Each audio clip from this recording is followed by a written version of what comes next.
All right, this is Tibet. This is a region or a province in China. It's circled right here in red. It is very high elevation. Almost all of Tibet is at least 15,000 feet up in the air. So people think Denver is high. That's about 5,000 feet. Almost all of Tibet is at least 15,000 feet. And half of Mount Everest is in Tibet. So the tallest mountain in the world, half of it is in Tibet.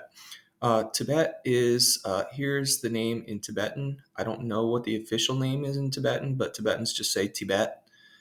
In Chinese, it's Xizang.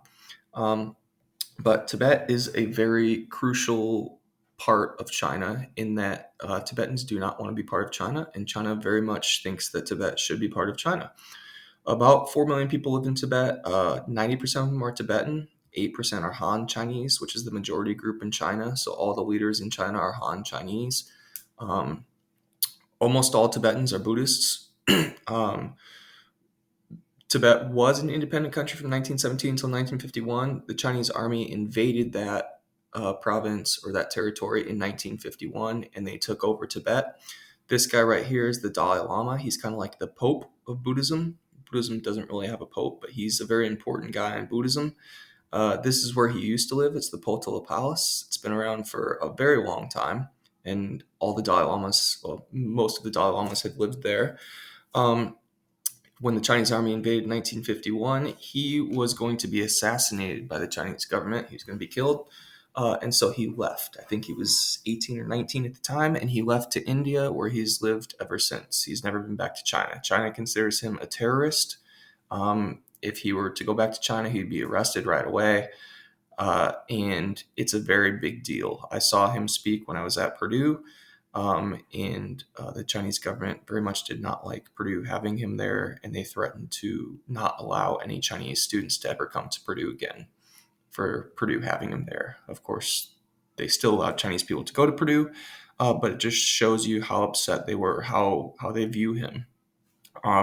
In Buddhist temples all around China, you cannot talk about, monks cannot talk about, they cannot mention, they cannot have his picture anywhere.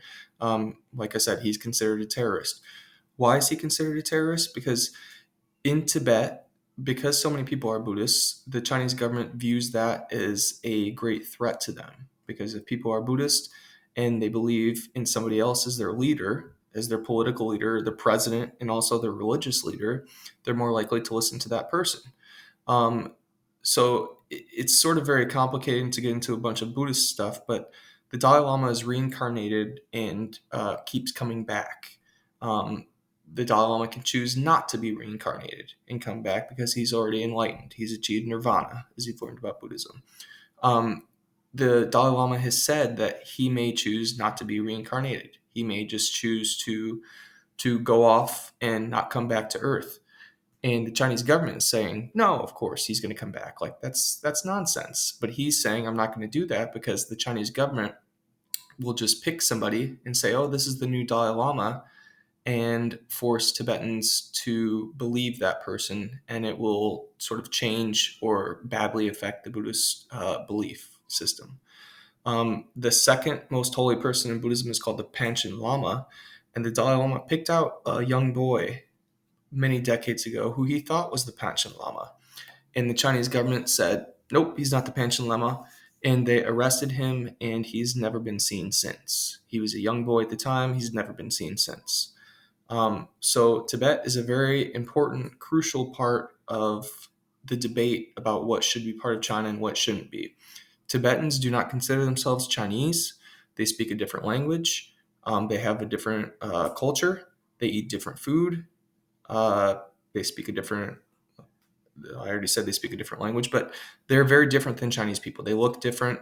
And a lot of Chinese people say, well, we've done a lot for them. We've built railways to go into their place.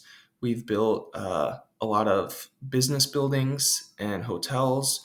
We've given them clean water and energy and electricity.